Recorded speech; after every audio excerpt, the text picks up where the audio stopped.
Hello, Penny. Can you hear me? Hey, brother. Yes, I can. Yeah, my video is not working. I do not know why. It's never not worked.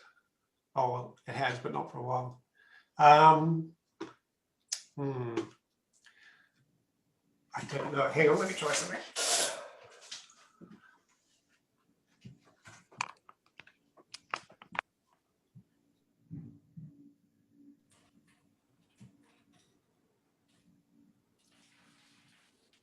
Let's see if that helps.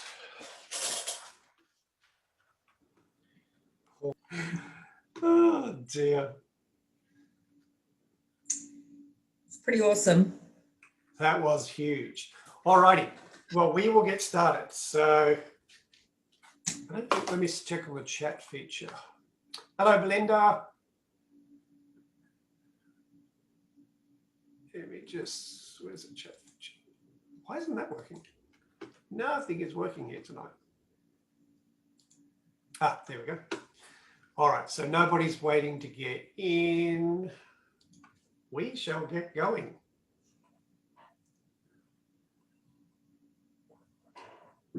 So welcome tonight to 5 Steps to Deliver.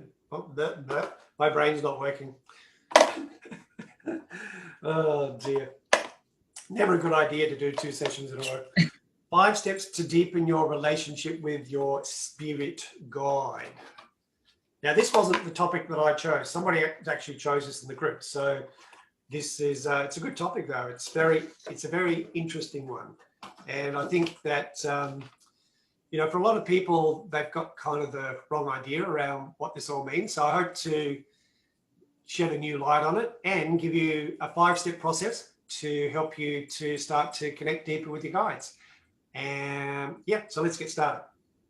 If you have any questions, just let me know. If you're watching the replay, leave the questions in the comments below. Happy to answer them. Okay, so waiting room.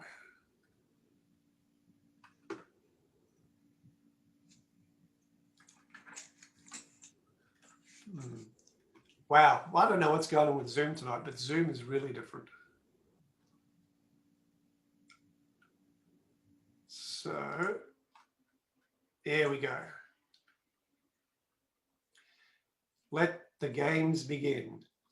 Hello, everybody. Sorry for the delay. 2 things. One, going from Transcend to here, my system completely decided to go bananas. Nothing was working. Your excuse, brother. Yeah, it's not an excuse at all. I wish it was. I'm all totally confused. I've thought the Transcend call was starting now, so I'll obviously go back and do the replay of that. All right. So yeah, as I said, we'll start all over again. As I said, welcome. We're going to do 5 steps to deepen your relationship with your spirit guide. Now, as I said, this wasn't a topic I chose. This was chosen by the group, but I'm very excited to bring some different insights and a really simple 5-step process that can help you to deepen your connection with your spirit guide. If you have any questions as we go through, just let me know, and happy to, take them on the fly. I'm going to pop myself on mute because I am prime time school run time. So yeah, if you need me, shout at me. Oh, good, Nat. Loved your Halloween outfit, by the way. Was that a filter or was that what you wore? Yeah, that's just an outfit that we have. That was awesome. We have quite a big dress up box. It's a favourite thing to do, to be fair. Yeah. I went to a Halloween party. It was first time I've been to one for a long time. There were some great costumes. People with bullets in their head and knives sticking out.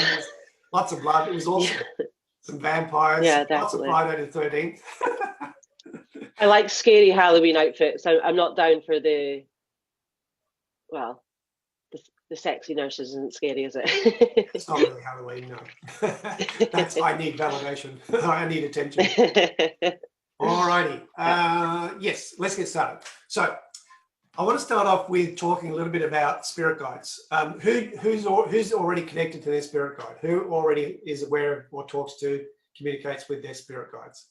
Yeah, cool. And so Okay, well, let's start with you guys. What do you understand a spirit guide to be? Who would like to share? What do you understand a spirit guide to be? Anybody?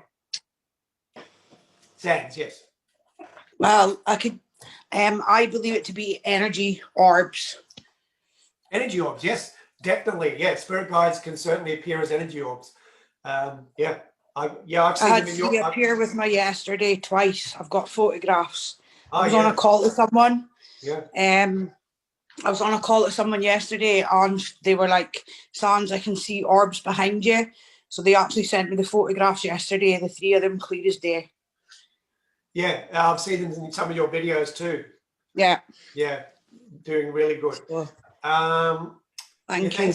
Thanks, Belinda. I am seeing people come in, but there are people still coming in the waiting room, but that person dropped out, so not there at the moment. Thank you for letting me know. Yes, anyone else would like to share what your idea is of a spirit guide?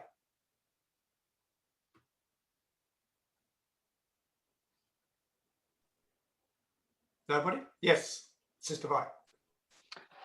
What I want, good evening, everyone, first.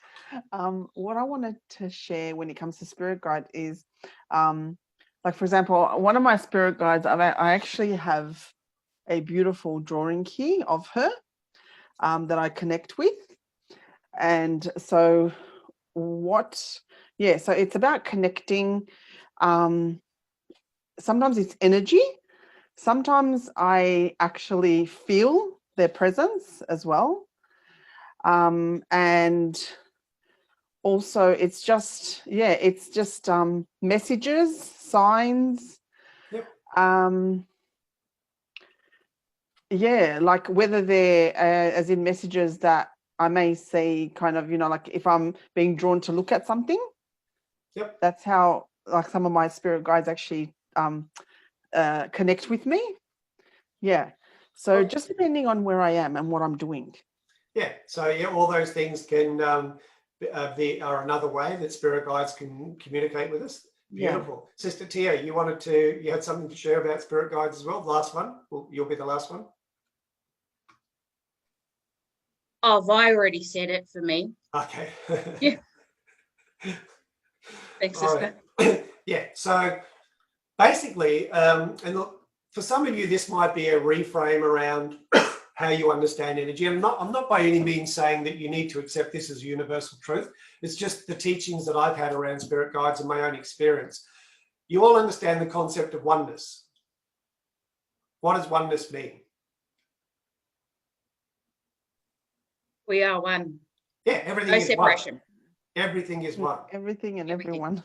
Yeah, everything is one. Everything comes from the same source. Don't care if you call it God, universe, source, doesn't matter. You can call it whatever you want. You can call it Humpty Dumpty. But the thing is that we all come from the same source. So in the context of oneness, there are no spirit guides. But in the context of the human mind and in the context of this evolution of our soul, there are spirit guides. So it's a dual understanding. The first understanding is there are no spirit guides, but because we have a soul and we're here to evolve and remember that we are one with all things, our soul interprets through our mind, interprets energy of the universe, and the energy, the universe is aligning with us, with our vibration. It literally sends us what we need based on where we're at in a form that we can relate to. Does that make sense? For some, it's orbs. For some, it's your grandmother. For some, it's, Archangel Michael. For some, it's Mother Mary. For some, it's Jesus. For some, it's Buddha. Your guides will appear in a form that you are comfortable and familiar with based on lifetimes of evolution. Lifetimes. It won't ever appear as anything that doesn't relate to you. And it will appear, that same energy will appear to people in different ways. Just as when we see a stranger, that's us. We just think it's somebody else. That's us looking at ourselves through another pair of eyes, because we're all one consciousness. There's no separation. But we create separation to make sense of things and to give purpose and meaning to things that we don't understand. So I hope that doesn't it's not too, I hope it's not too big a thing. But the thing is that, I used to sit with a lot of people that were dying, a lot of elderly people. I used to sit, and I was a cleaner in this place where very rich people would come to die, basically. And I used to sit on their beds and talk to them every night. And, I'd go in, I'd chat with a lady for night after night. And then I would go there one day and she wasn't there, but she would have passed and moved on.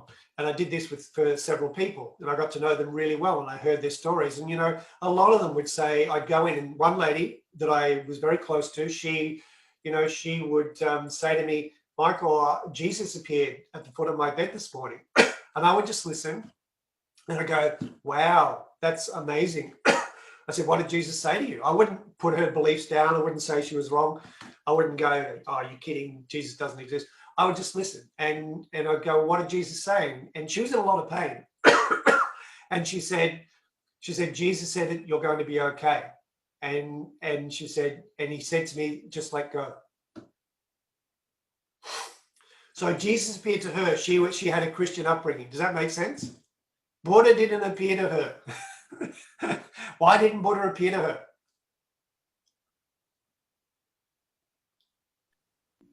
Because she wasn't praying to him, she was praying to Jesus all her life. Because she wouldn't have related to Buddha.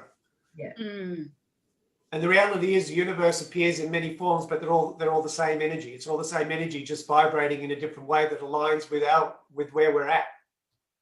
So understand that your guides, your ancestors aren't there anymore. When they move on, they move on. But we all think our mum's still there talking to us and our dad's there talking to us. And to a certain degree, not all souls leave immediately or are reborn immediately. So that may be the case in some cases. It's a disembodied spirit that still hasn't moved on. That can happen.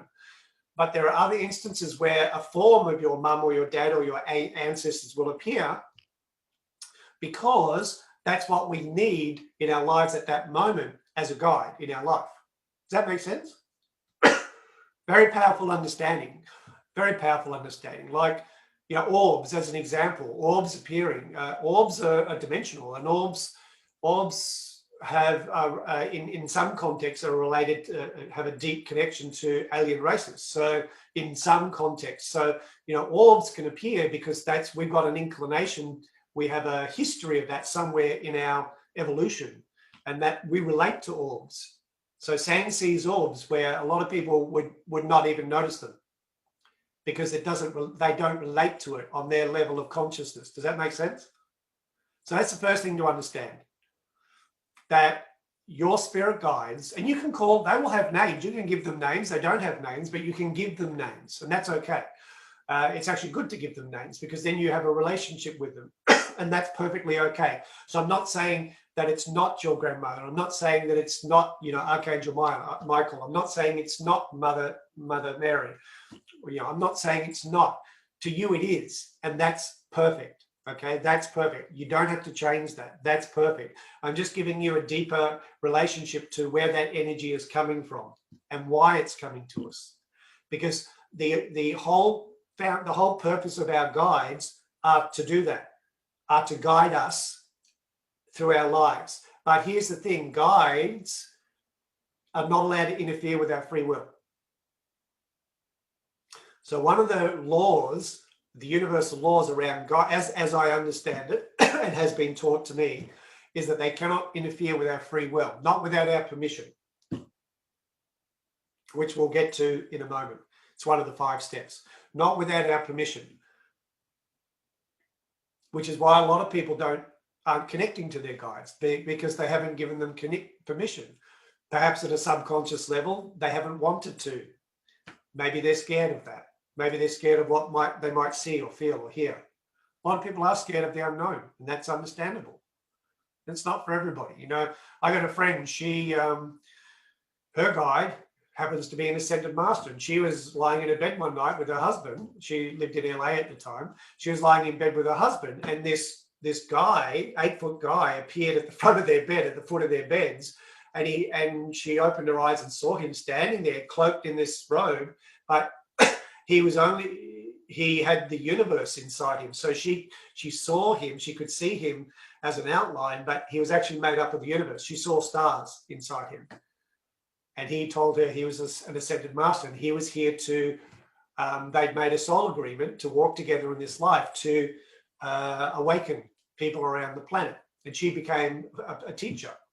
She ended up becoming a monk and a teacher. She was a policeman's wife at the time. So that was a case where guides appeared because they'd made a soul agreement. So there are exceptions, but she still had to give him permission for them to work together. Does that make sense? Yeah, most people would be freaked the fuck out if that happened. Let's be honest. And that's only because of all the horror movies that we've been, which by the way, don't watch them. They're not doing anything for your soul. Yes, sure, they scare you, but underneath that, they're stirring up shit that we don't need. Unless you can look at them and laugh. Otherwise, they're just reinforcing darkness, which is a man-made concept. So that's a really important thing to understand, is that they cannot interfere with our free will. We tend to have multiple spirit guides at any one point in time, but we also have one particular spirit guide who's going to be with us most of our life. And that won't change until we get to a point where we don't need their guidance anymore. So you might have a guide with you your entire life, and that doesn't change. But let's say, for example, you go and you meditate in a monastery and you start to elevate. Your guide his role may have been to walk alongside you until your heart opened. And the moment your heart opened, then your guide, that particular guide, wasn't needed anymore. And so now that your heart's open, perhaps a new guide comes in who's got a deeper level of consciousness around heart consciousness. And so now he or she is going to be, or it's not really a he or she then, but they will be with you now as you continue now deepening into your heart chakra. Does that make sense? Yeah. And beyond that, I've sat in the presence of several enlightened teachers, and they've all said the same thing. So I believe them because I've seen the universe in them, and I've felt that. And you know, they've seen inside me, and I've known, and I've felt them see inside me, and seen everything that I am. And they've all said the same thing. We all are born with a spiritual teacher in this life, all of us. And I don't mean a human spiritual teacher. I mean an enlightened spiritual teacher. So every single human being has an enlightened spiritual teacher that is part of their dharmic path, your spiritual path. When you're ready, the teacher will appear. They may or may not have a physical body, but when you're ready, they will appear. We all have a spiritual teacher that's here to help us to wake up, because they have the pure consciousness that they can touch us with that will wake us up. There are those, it's called Shaktipat. There are those people who are so ready to enlighten that they go and sit at a darshan. A darshan is like a spiritual gathering where an enlightened teacher sits and just does darshan, just sits there, really. Doesn't have to do anything. They just sit and be. So, and they will come up to you and they might touch you on the head. And then that person, that will just completely open their chakras. So that's a transmission of energy that goes from the teacher to the student, but the student's ready. So that transmission of energy blasts open all the chakras, gets all the energy moving up through the nadis, and that person is then destined to enlighten. Could be that day, could be the next month, could be 10 years. But in that lifetime, that person's going to wake up. For most of us, that destiny is tens of thousands of years away. Although things are rapidly accelerating now with the shift, you know, with what's going on around and in the planet at the moment, energetically. So there is an acceleration now where what would have taken tens of thousands of years is kind of getting shorter. So keep that in mind. Yes, Penny. Sorry, brother, someone's in the waiting room, Oh, I think. The girls are saying. it's waiting room. Sister I don't know Marama. why it's even there. It's actually on Zoom. I disabled the waiting room completely, and it still happens. I can't see anyone in the waiting room. Sister Marama said that she was, yeah. If you tell her to jump back in, if someone could just let me know again, because I didn't see her at all. It's interesting because this is disabled. I've disabled this feature in Zoom, and yet it still does it. So there you go. All right, I'll wait till she comes back because she's not in there. She's not waiting at the moment. All right, so that's that part.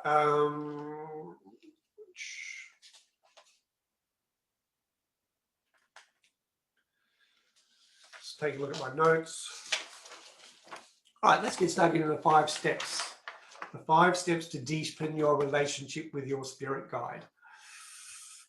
So number 1 is, and we spoke about it earlier, is set your intention. So number 1, step 1 is to set an intention to want to connect with them. And we can all do that now. We're gonna do this as a practical exercise. Well, actually, we'll do that in a moment. So number 1 is set your intention. In step 2, we're going to actually do that. So number 1 is set your intention.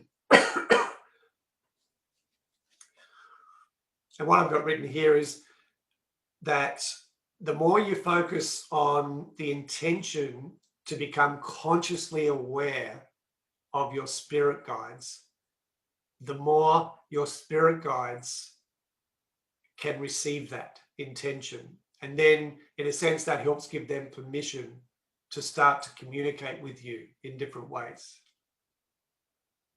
So set the intention.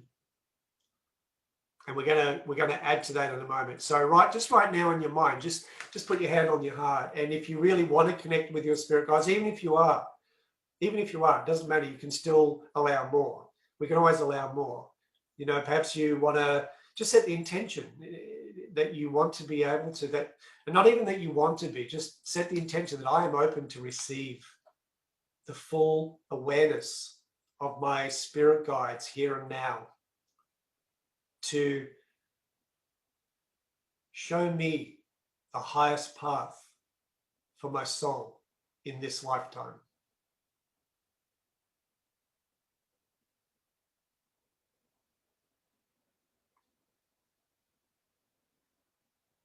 And then just thank them for being here. Because don't forget, they're here. They're not out there. They're not over there. They're here. They're right here. They're always here. Now. They're with us always now. You just have to think about them, and they're here now. They're with you, beside you, behind you, in front of you, above you, beneath you. They're here. Just see if you can get a sense right now as you set the intention and you put that intention out to your guides. Just see if you can get a sense, a feeling of who's around you right now. Just sense into that, feel into that. Perhaps some of you will see them, hear them. Of course, it's a little bit more challenging to see and hear them because a lot of us have a lot of blocks in the way around seeing, hearing spirit. And that's okay. Don't judge that. But there are so many other ways that we can accept, know that our spirit guides are with us. Just right now, tune in for a moment. Now that you've set that intention, just feel who's with you now. Who's with you? Who's here now? How do you know they're here? Sometimes my guides, especially when I'm meditating, they will tickle my eyelashes. It's really cute. I love it, and it sets me giggling. It just brings me so much joy. I actually call those my angel guides. They play with my eyelashes, and it's so cute. I call them my angel guides. They just tickle my eyelashes. And sometimes I can feel their breath on my neck. Sometimes, for me, they show up in my dreams, in my thoughts. Sometimes I feel them. Sometimes I see them. Sometimes I see shapes and colors. How can you feel them? How are you aware now? And if you're not, that's okay. No expectations either. Setting the intention is just step 1. But just notice. Notice if you can get a sense of who's here now. We'll go deeper into this in a moment.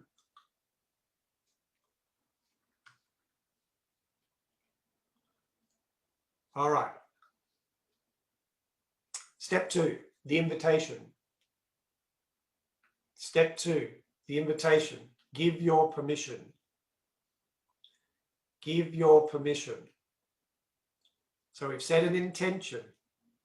As I said, our guides never interfere with us because we have free will, which has its pluses and minuses. Oh, if I look at humanity as a whole, I go, what the fuck? Free will just isn't really worthwhile at all. But yes, for better or worse, as they say, we have free will. And they cannot interfere with that. I've heard stories of times when we didn't have free will, where we were all connected, you know, ancient times, and where we would literally talk to each other through thought, where we were able to use energy to move things, where we were able to move our bodies through thought. So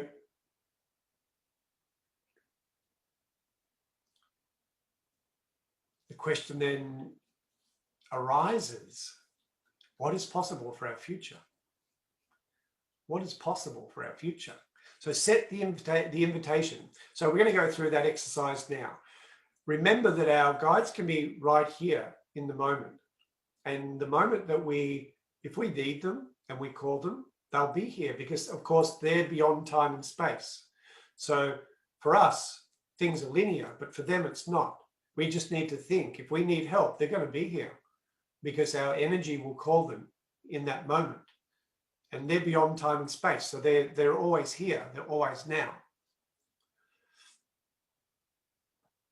So let's do a little exercise now we've set the intention, and we kind of did do this in a little bit before, but let's go a little deeper with the invitation now. So again, if you can just close your eyes for a moment. If you want to put your hands on your heart, you can. It doesn't matter. We're going to ask for more. Because unless we invite them to participate in our life and to, in a sense, give them permission to be able to be more present with us and to be more, in a sense, obvious to us, we have to give them permission. Otherwise, free will dictates they just need to observe. And they can kind of guide us in the background, but not as strongly or intentionally as if we have given them permission. So the words I'm going to say, you don't need to say these words. You give whatever level of permission you want to. These are just the words that I use and that I've always used for giving permission to my guides. So for me, it's an open slate. And the wording that I use comes from a deep level of trust in knowing that because our guides or my guides come from the highest source, that they're always going to do the right thing by us. So if you have any fear around this, choose your own words. So the words I use is, I give my guides permission to intervene in my life as you see fit. I call this open permission. I give my guides permission to intervene in my life as you see fit. You use whatever words work for you to the level of trust that you have with them or want to have with them.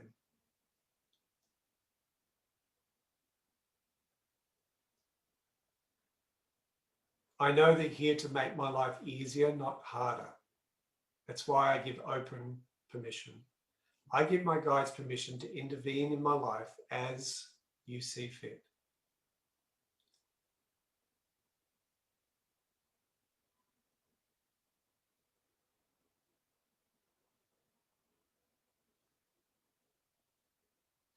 And just feel that, whatever level of permission you want to give.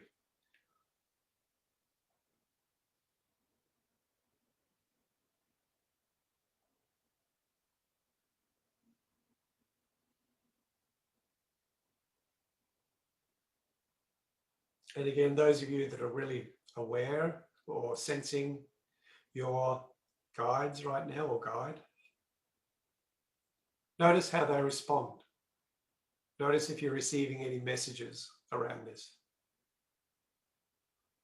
Perhaps it's a feeling in your belly. Perhaps you're feeling like a sense of excitement. You're going, wow, yay, this is awesome. We're going to have so much fun. Thank you. Because they get to do their job. All righty, so when you're ready, just opening your eyes again.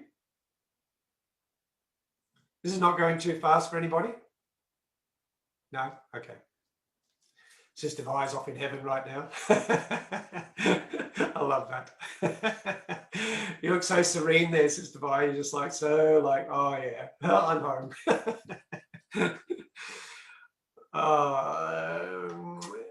I just wanted to stay there, brother. Yeah, I could see you were there. It's beautiful. All right, step 3.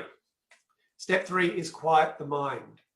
So once we've set the intention and once we've given our permission, then to fully receive the messages and wisdom and love and guidance from our guides, we need to quiet the mind to be receptive.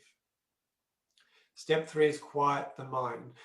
The biggest reason why most people don't hear their guides is because they're too distracted. They're too, here we go, Marima's in there now. They're too distracted.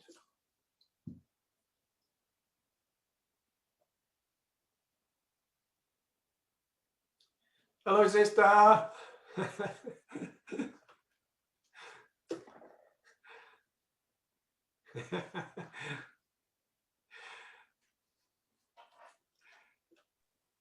Can you hear us, Sister Marima? Can you hear us? Yeah. Yay! My apologies for the delay for you getting in. Your guides were holding the door closed. That's all right. Perhaps it was my guides. Anyway, we're going through the 5 steps to deepen your relationship with your guide. Just for your notes, step 1 is set your intention. What was step 2, ladies? Invitation. Permission. Yeah, give your permission. So step 1 is set your intention. Step 2 is give permission. All right, so you can go back and watch the video for that, but it's quite easy. It's just like verbally giving permission for them to because we have free will, they can't intervene unless we give them permission to, in a sense, be present for us. All right, so step 3 is quiet the mind. So one of the reasons, as I was saying, one of the reasons we don't hear our guides is because we're so distracted and by our thoughts and our emotions and our, the daily social media, whatever, the drama of our life, the future, the past, all these things keep us busy, the busy mind. So because we spend so much time in the busy mind being entertained, the mind's we're not open to receive the messages. In fact, we're not noticing them because our guides can be constantly trying to tell us, don't do this, don't be careful here, be careful there. But we're so busy push that we're not paying attention. And of course, we miss the signs and we miss the messages and we miss the guidance and we just keep barreling our way through life. And they'll still keep giving, but who's open to receive? So that's number 3 is quiet the mind. Now, we all know ways to quiet the mind. That's probably the simplest thing that we can do. So what are some ways we can quiet the mind? Meditate. Yeah, meditate. Probably the easiest. What else? Breath. What was that? Breath. Yes, breath. What else? Singing. Singing, yes. What else? Emptying the mind. Yeah, emptying the mind. Well, it doesn't matter what you do. You all know at least one way that you can quiet your mind. So one of the things that I like to do, if you really want to get in tune with your guides, or you really need a question answered, or you really need some insights or wisdom around something, do a little meditation, take the time to quiet the mind before you connect. Try and connect to your guides. No point trying to connect with your guides while you're driving your car and you're flustered and, 50 million things on your mind. You're probably going to have an accident. You're better off pulling the car over, stopping, going for a walk in nature for 5 minutes, clearing your head, and then asking for the guidance. Does that make sense? Yeah. So, you know, I if I've got anything there, if I want to receive any messages, I'll do that as part of my morning meditation or evening meditation, breath work. Always. I'll always add it on at the end. And also be open to, that's why you always want to have a journal with you. Part of quieting the mind is always have a journal with you when you are going through any process or method of quieting the mind. Have a journal there, because now that you've sent out the invitation, now that you've set out the intention, guess what? The dial's going to be turned up. You're going to be getting so much more help coming through. You want to be able to make a note of that and not forget it, because it's not always going to appear. We'll talk about how messages can appear in a moment, but it's not always going to appear in the way that's going to instantly make sense for you. Like last night, I set an intention for something, not last night, a few nights ago, I set an intention for something. And then during a meditation, then I went to bed. Anyway, I had this amazing dream, like a Harry Potter type dream. And, you know, there was all these it was like a spell came through, and the spell was 3 letters, and the 3 letters created a crack between this dimension and the spirit dimension. And I knew that those 3 letters were symbolic of something that was breaking through to me. And the 3 letters were W-I-L. So, and you know, it was very much like a Harry Potter one that was drawing it in my dream. So when I woke up, I wrote that down, because to me that was significant. That was one of my guides saying, be aware. I still don't know what that means, but I'll never forget it. It's etched in my subconscious now. And so part of my brain is looking for that. When will that come through? And it'll come through when it's ready and when I'm ready. So we want to be open to, you know, to be able to make notes about the different types of imagery, thoughts. We'll get into the messaging in a moment, but a journal is a good idea. So quiet the mind. What I got here, some of the top things that I think really help to quiet the mind. Believe it or not, brushing your teeth. Some of us know we're doing mindful teeth brushing at the moment, but brushing your teeth, it clears the mind, because it's such a mundane thing to do that if you do it mindfully, it just really clears your mind. So brushing your teeth, going for a walk in nature, exercise, walk in nature, meditation, mindfulness. Put your devices away for a while, you know. Don't get so caught up in having to do things all the time. Social media, turn your phone off, turn the TV off. Quiet time, play with the cat, play with the dog. It's those quiet times where the mind, and even doing things that you love to do, that you enjoy doing, dancing, you know, like Soulful Sands loves to dance. You know, probably one of the people right now on social media that really embodies that. It's like, yes, because that's quieting the mind, and you're opening them to receive at deeper levels. Whatever your thing is. For some people, it's doing Reiki. You know, when I do Reiki sessions or healing sessions, my energy amplifies 1,000-fold, and I get as high as a kite. I'm really open. Some of you that do Reiki know that feeling. That's what I love about energy healing. And at our retreat, we're going to be doing a whole day of this really powerful energy healing method that is so beautiful, and it's so tangible, and it's so practical, and people that you do it on, you'll be able to show them and tangibly show them that it's worked for them, because there's testing methodologies built into it. So yeah, and you get energized by that. You don't lose, you gain. We gain when we give in this context. So saying, giving of yourself in joy and in love, you can also be open to receive. It quiets the mind.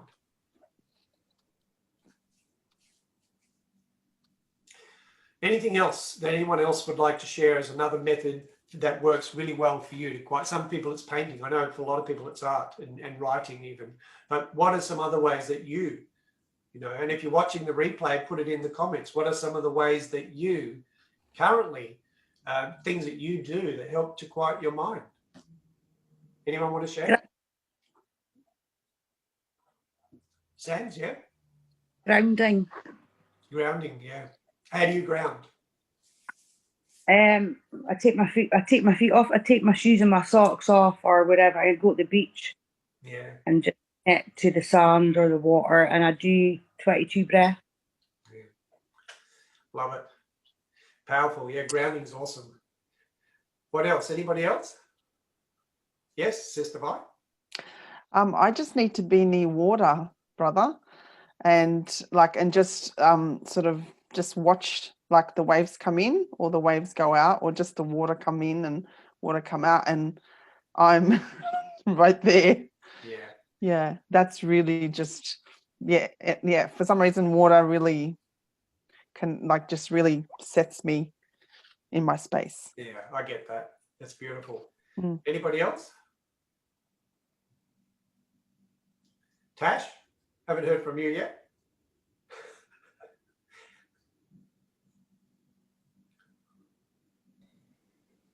I think mine's just the meditating that helps. What kind of meditation do you do? I'm just doing different ones on a app at the moment. I really miss your ones. Can't beat those ones. Yeah. Yeah. But they're just like guided ones. I haven't really clicked to one yet. Yep, powerful. Yeah. Thank you. Anyway, Karishma, what do you do to quiet the mind? Mine is walking in nature and cycling. Oh, cycling. Wow. Yeah. What sort of cycling do you do? Is it mountain bike cycling or road cycling? Road cycling. Oh, there you go. I never knew that about you. How cool is that? Yes. I used to do 25, 30K rides every week. I used to ride. Oh, wow. I used to ride 32 kilometers to school a day. So to high school, I rode 16 kilometers one way, 16 kilometers the other way. Wow. Until I got hit by a car. that stopped that journey. Beautiful. Love that. Sister Marima, how do you quiet the mind? Oh, baby, there's Bob. Oh, my golly goodness. Yes. So cute. We have a guest. We have our youngest ever Integrate member. Oh, my goodness. Fully fledged. Adorable. Little Cody, So gorgeous. Makaide. And Makaide is a Māori name for Michael. Great name. It is indeed, brother. So what do we do to calm our mind or quiet our mind, Cody? Well, we don't surround ourselves with a lot of technology. So we have quite a lot of peaceful time during the day. Simply coming back to my breath. That's it. It happens pretty quick these days. And I love to visualize the energy flowing from right in the center of the earth and up through me and out the top of my head. So yeah, something like that. I love that. You had me at switch off technology. Yeah. We don't have TVs or anything going during the day. Sometimes just music. Yeah. Music. We like to listen to music or listen to the birds. Yeah. And being just sitting outside, connecting to nature. So beautiful. Thank you for bringing baby Cody on tonight. That's such a gift. We finally made it. Yeah. Oh my goodness. How old is he now?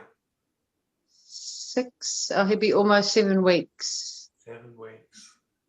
He got a lot of hair. 7 weeks. That's really good. Oh, he's grown too quick. I'm like, can you just stay a baby? It's taken me 17 years to get another baby. We don't want you to grow up too quick. Oh, he's manifested an amazing family to be born into. Yeah, he's really. He's probably going to be crawling soon. He's already talking and yarning to everybody. Takes after his mum. There you go. Yes, very much so. Wisdom will be non-stop. But yes, he's he's a little character, this one. Oh. Aren't you? Gosh, he's very loved. I can see that. See, if we loved each other as much as we love babies, well, most people love babies, the world would be a really, really great place to live in. Indeed. As people get bigger, for some reason, they stop getting loved. Go away, you're an adult. I want to be a baby. Chuck me in a pram and push me. Quite funny, like the core of his energy, I feel, is love. Yeah, of course. And he's born with a little birthmark on his head that was like a shape of a heart. Really? Yeah. He says, it's time for me to spit the dummy. Yeah. I don't really like dummies, but I'll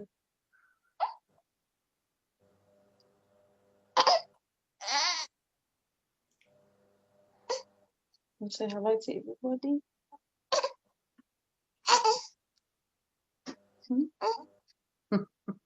Oh, thank you, sister. He wants a titty now, sister.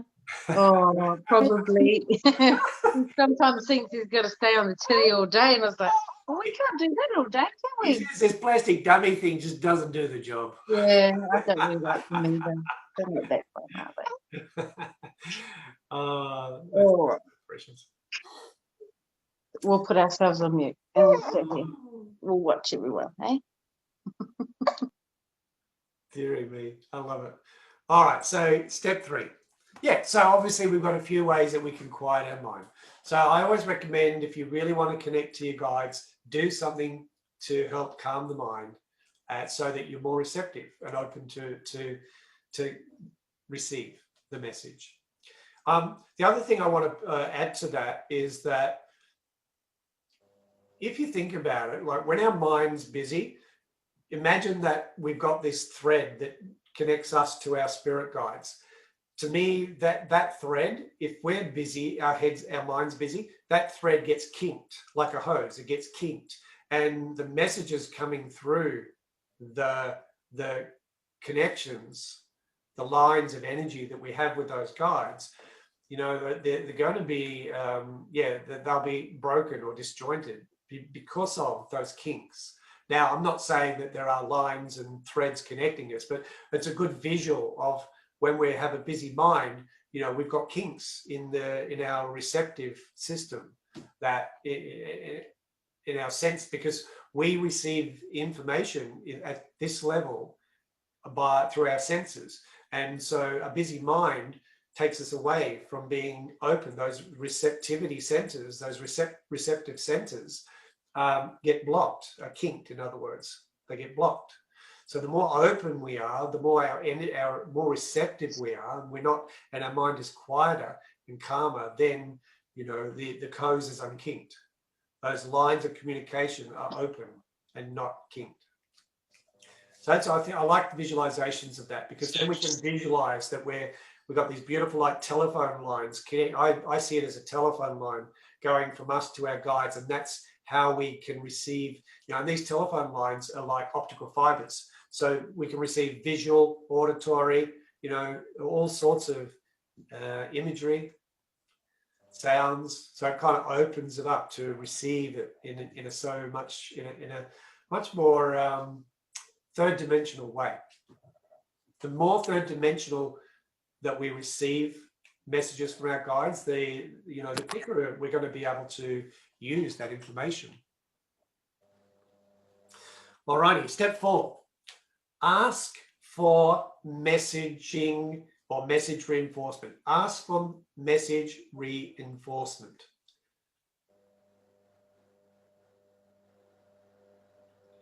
This is where you're asking for your guides to send you some other signs, symbols, imagery of what it is they're trying, or they're wanting to share with you, to reinforce the message that they're sending to you, and they will.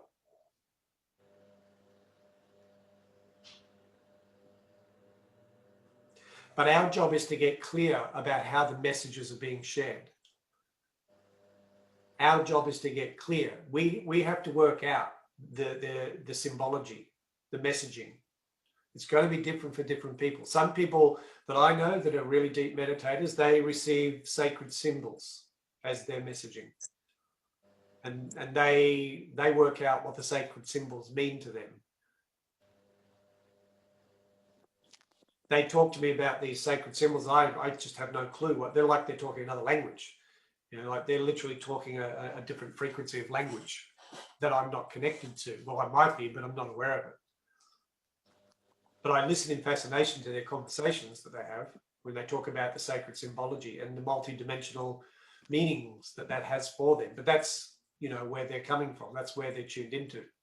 So you've got to work out what your symbology is, what your messaging is. For some, you know, sometimes the messaging comes through, for me anyway, it'll come through as a signpost.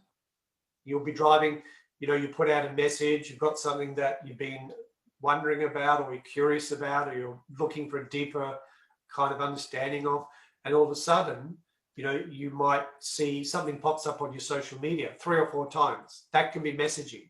Same, you know, title, could be title of a video, how to manifest $1 million, and you might see that 4 times.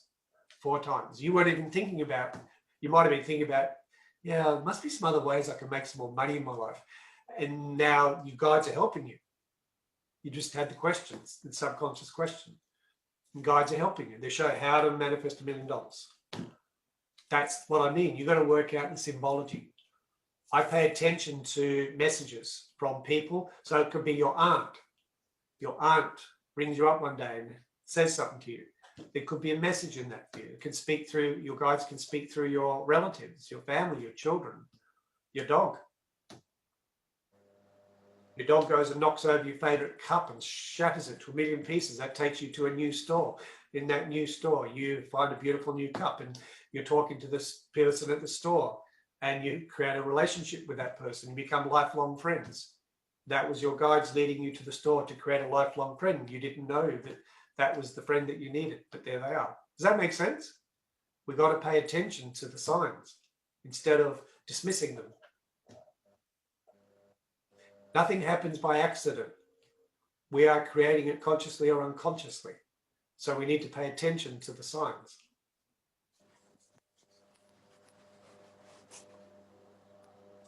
Boss rings up and fires you and you go, shit, that's not what I want.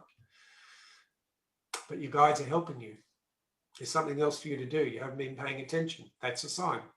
That was a sign for me. That's how I got on the path of what I was doing. I got told I needed to leave my job.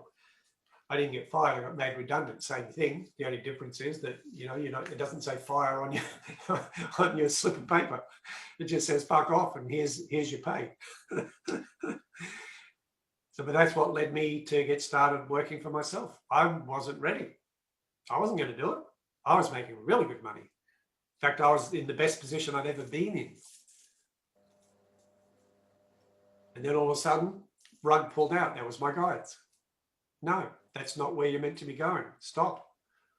So that was orchestrated on my behalf. You've got to pay attention. Now, the human aspect of us, if we get caught up in the detail, can go, fuck, I lost my job. And I collapsed for about 6 months. But, as I started to get over myself, I started to see the deeper meaning behind that, or the purpose, that I was meant to be living my purpose, not, you know, doing something I hated. And I literally every day said I hated my job. I was making a lot of money, but I hated the work I did. So I kind of, in a sense, I was settling. But my soul and my guide said no. By the way, your higher self can be a guide. It is, in fact, your biggest guide. Our higher self, for me, the biggest connection I have is with my higher self now. I don't see or feel anymore like ancestors and family. That kind of all disappeared for me a long time ago. For me now, it's higher self and spiritual teacher. Anyone else got any other messaging that you'd like to share that your guides come through for you?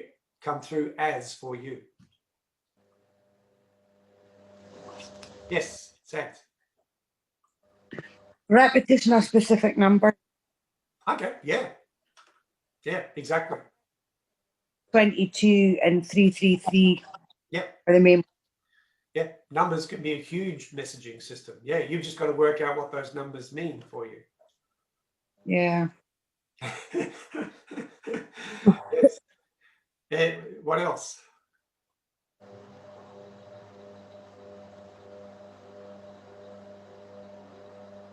Yes, Sister Penny. Brother, I've got this this medallion in my car, and I have it from my revision mirror, and it's of Mother Mary. And every time I go on a trip, or I just say, you know, please let us get there and back safely, and I touch it, every time I get a shiver. Wow. Okay. And it just reconfirms that, okay, yep, no problem, Pen, you're safe. Love it. Yeah. I love that. Yeah. So you've already got that set up as a way for you. I like that. Yeah. That's perfect. Yeah. Excellent. That's a good one. Love that. Numbers and sacred objects. I love that. Yeah. Anyone else? Yes, Sister Rice. Sometimes it could be words. Like I was having a conversation with Sister Tia today about the word unstoppable. And I said to her, you know, like lately I've like, you know, the things that I've been listening to or reading and all that, it may have always been there, but lately that word just really like it, I hear it. I hear it better. I see it everywhere. Yeah. And I said to her, it just feels, yeah, like just, you know, even just saying unstoppable, it just does something here for you. Yeah. I love that. You see, and that can be your guides again, leading you to embody that word. Yeah. Yes, that's what. Yes. Yeah. That's what Reinforcing, showing, you know, revealing the word to you so that you can embody that for yourself. Yes. So, Sister Vi, it's time for you to be. Yeah. Yeah. I love that. Yeah. Words. I love this. You guys are doing amazing. Anyone else? Feathers. Feathers. Yes. Definitely. Yeah. A lot of people get feathers showing up. Definitely. Yeah. Butterflies. Yeah. Butterflies. Animals of all sorts, and butterflies for sure. What are butterflies? What does that mean to you? Transformation. Yeah. So when the butterflies appear, does that mean, like, is that your guides telling you you're transforming, or it's time to transform? Yeah. Yeah. Beautiful. And Sister Karishma, the feather, what does that mean to you? Feather is just a sign that they are nearby and I'm safe. Oh, I love that. So for you, it's safety and you're being supported. Yes. That is beautiful. Love that. Oh my goodness, you guys are amazing. This is awesome. Everyone learning something tonight? Yeah, I love this. I'm so glad that you brought this up as a topic. This is a beautiful topic. Okay, so asking for message reinforcement. And again, this is when you need to have some kind of recording process to record the messages that you receive. You know, if you do get a message like that, please record it. So if you get a feather or a butterfly or a word or something, make sure you write it down, because it was shared for a reason. And the more that you you put it in, the more that you you need to, there's something in that needs to be open for you. So write it down in your journal, because at some point it'll make sense. Make a note of the messaging, although you might get it straight away. You don't need to if you get it straight away. The other thing here is that you can also receive messages. I've got it here on my notes. You can receive messages via dreams, like I shared earlier, you know, one of my dreams. You can also, over time, learn to hear voices, so clairaudience. You can also learn to have clear vision, clairvoyancy, see, hear, feel. So you can have knowings, just knowings, intuition. They can speak through your intuition. Sister Penny, yeah? I was just thinking of a dream that I had the other night about Tia. And it was it Saturday night, Tia? I went to bed and I dreamt that Tia had gone out and she had a drink, and she'd woken up the next morning and all her bones were aching. So anyway, I had a chat to Sister Tia that morning. She goes, yeah, I went out last night. I was dancing and my back's really sore. And I didn't know she'd gone out, but I just thought she was on the booze. But, and the only drink I had was a cup of tea. I love it. Yeah, I love it. But the other thing I've been dreaming of the last month are people that have died, people that I've known, like older hair clients that I used to do, and even a friend of my mum's who had died. And they're there, but I can't, and they're talking to me, but I can't hear what they're saying. So I'm like, oh, what are you trying to tell me? But I can hear them, but I can't hear the words, if you know what I mean. Like I can hear their voice. Yeah. I can't make sense of what's happening. So ask for more messaging. Ask for more messages to be shared. Yeah. And then other people that I'm looking at, I can see their face as clear as day, but I've never met them in my life. And I think, is that my brain putting faces together, or is it just somebody that is there trying to tell me something? Yeah, but I can't hear them. Yeah. Well, you've set out a powerful intention now. Let's see what unfolds. Yeah.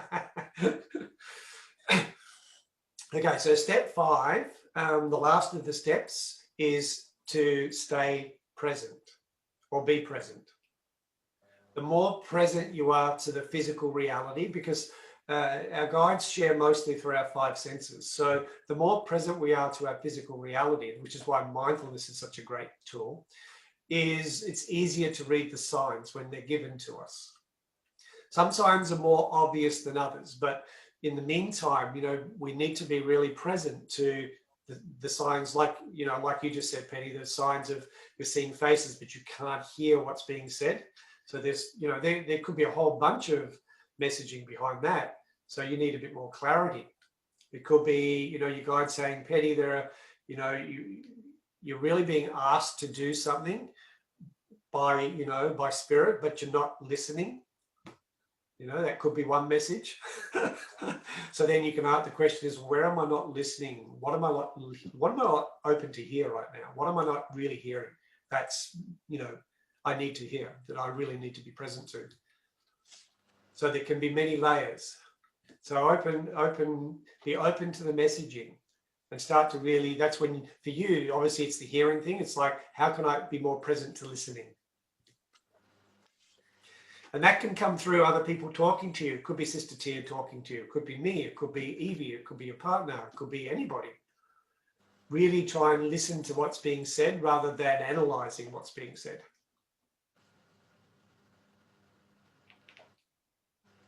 Because you might find a theme in there. And there'll be other, that's where the reinforcement comes in. So ask for reinforcement. And see what else gets presented to you. So be present.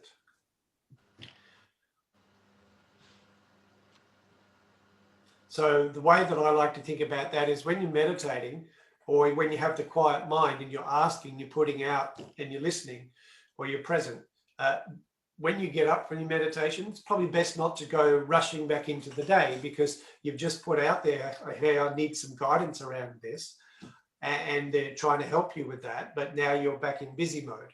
So try and not get straight back into busy mode. Be present for a little bit anyway, to see what else comes through. What I've got here is remain mindful and aware. When you're busy with daily life, it's easy to miss the divine wisdom and guidance that comes your way.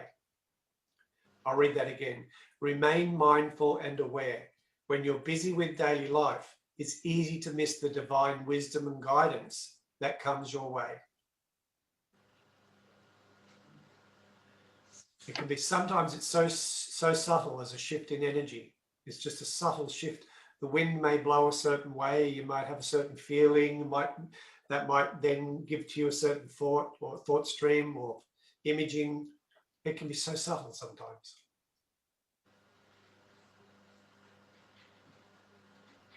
Brother, I was speaking to Tia about this the other day about thoughts or messages or whatever, and they can be like a split second, like bang, and then you're off thinking about something else, and you go, and then you've gone back and thought about it. It's like, okay, was that message? And how quick, like a lightning bolt, like quicker than a lightning bolt.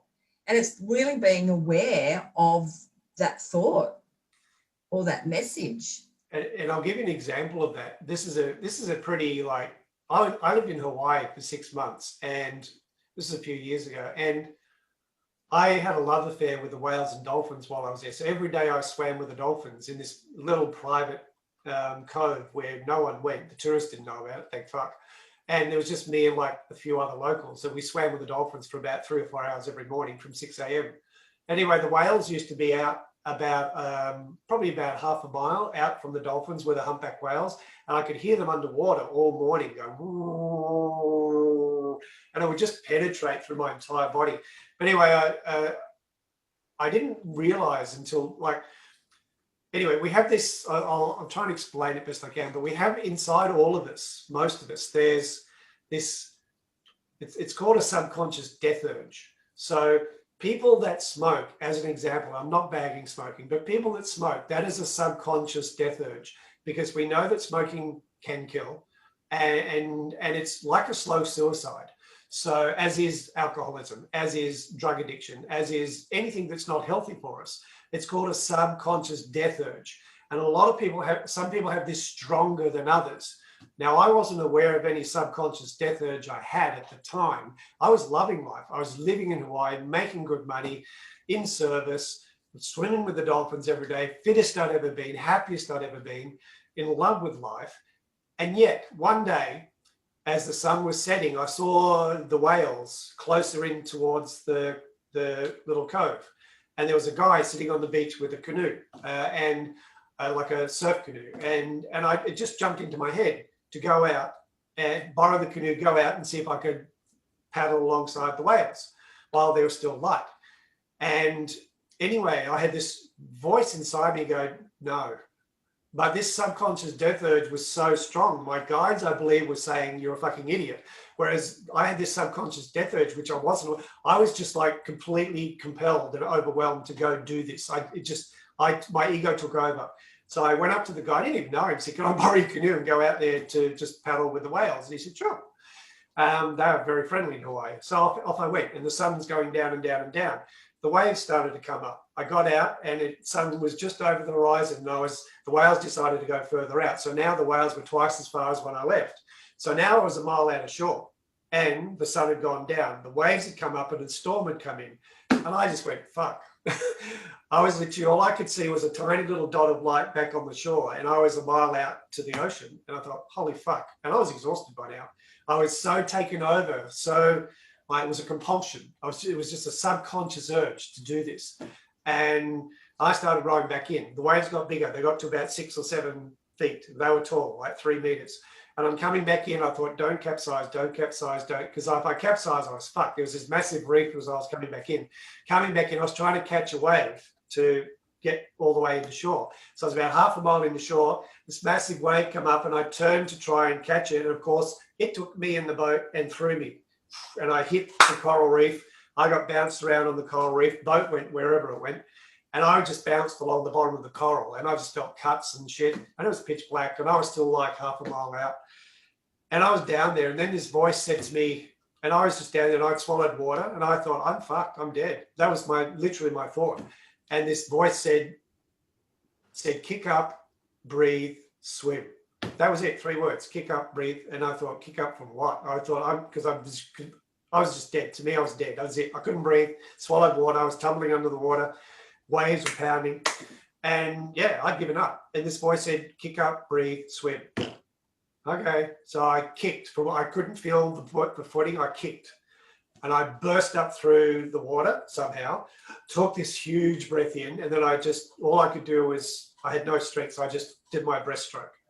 3 hours later, I got into shore, and there was fire and ambulance, rescue, paramedics. Like literally, there was 100 people on the beach now, police, sirens, flashing lights, and the surfer dudes, and all these people. And they couldn't come out to rescue me because these waves were crashing the entire time. And I got into shore. I literally dragged myself onto shore. Some guys ran in, pulled me out. I was fucked. And paramedics were there. And anyway, surfer dudes came up, and they said, Guy, I just want to say you're fucking awesome. And I said, what do you mean? He said, man, we surf here all the time. He said, that's the worst conditions. We wouldn't go out there. He said, you made it in. in conditions that we would be terrified to go out at. And he just said, and he just went, you know, the Hawaiian for, you know, right on. And that was just, yeah. But subconscious death urge. The reason I shared that is that my guides told me, no, don't do this. But I overrode it because for me, I was excited, and I was my ego was excited. This is an ego thing. So be present to, is it your ego that's, you know, that's deluding you into some path that you think is spiritual, or are you really listening to your guide? You really have to tell the difference. Sometimes they might look and feel the same, but please be present to know the difference. I now know the difference, and I now won't ever listen to a subconscious death urge again because I'm here to live. Does that make sense? Is that helpful in any way? You can unmute. We finished anyway. You can unmute. Father, can Michael. I ask? Oh, On you go, sister. thanks, Sol. So, I'm really intrigued about. I mean, I'm confident that I connect to my spirit guides, but sometimes, you know, when you think you're connected to your spirit guides, but it's the ego. Can you share something, like, as in, I suppose, how we can tell the difference sometimes? It's the only thing I can say to you is yeah. it's a feeling. One is a thought, the other is a feeling. It's a feeling. Yeah. Well, it can, but see, this is your journey of self-discovery. Yeah. We have to learn how to discern the difference ourselves. No one can really tell you which is which. You have to work that out. That's part of connecting to your higher self. That's part of connecting to your guides. Part of connecting to your soul is to know the difference between the qualitative difference between the feeling of your soul or your essence versus your ego. For me, it's very simple now. Very, very clear. Very clear. And when we practice the path of surrender, we can't get it wrong. Yeah.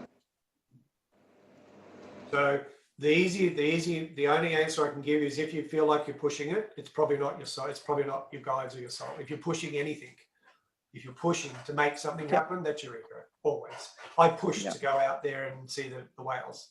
It wasn't my soul. It wasn't my guides. It was my ego. Yeah. Thank you. If it's a push, it's the ego. If it's a flow, it's your guides. Yeah. Sense? Salt sister sense?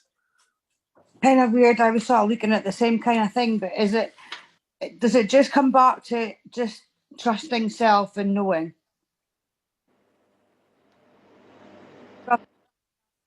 that is the right feeling that you're feeling and that it is your guides?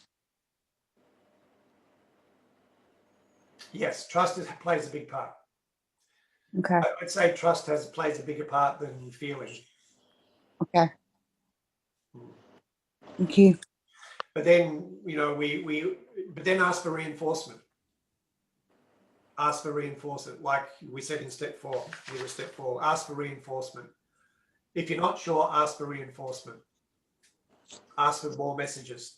If you're not certain, that's because the ego can quickly come in on top of our guides and our higher self. It can quickly, like we can have a knowing. You said the word knowing. We can have a knowing. I need to go in this direction, and then the ego can instantly override that with 1,000,001 reasons why we should go in that direction. Can I just share something as well, brother? So for myself, it's always the first feeling that I get. Yeah, the first. And I always go with my first now, because other times I haven't, because the egos then come in and then it's fucked up. Yeah. So yeah, it's always the first for me. It is always the first. Yeah. And that's where surrender and trust comes in. You have to trust that first feeling, that first knowing, that first impulse, that first thought. Yeah. But we're talking bigger picture here too. We're talking signs. You know, the guides will step in, especially if you're meant to, is there something really important that they want you to see or feel or move towards. They'll reinforce that for you. Now that you've sent that invitation out, you've made that intention, they'll reinforce it. It'll become obvious. And by not doing it, you'll feel some kind of downside occur for you. Like when I didn't choose to leave my job consciously, it was unconsciously taken away from me. And I believe that was my higher self and my guides got together, decided to let's fuck with him. And they, and I'm so grateful for that. It was 6 months of hell, but I'm really grateful for that.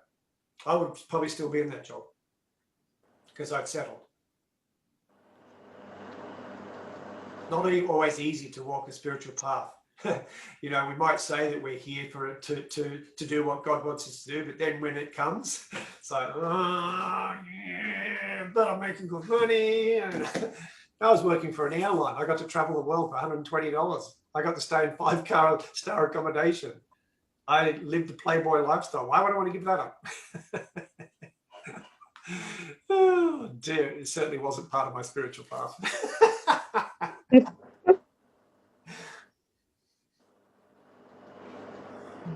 Anyone else got any last questions before we finish up?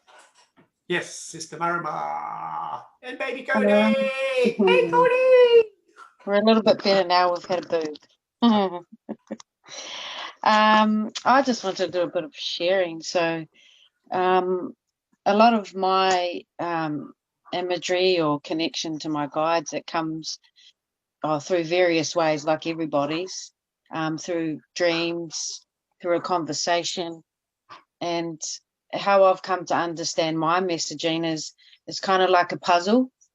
So everything to me is like a piece to a puzzle for me to see a clearer picture or an understanding about something in particular that I'm searching for as an understanding.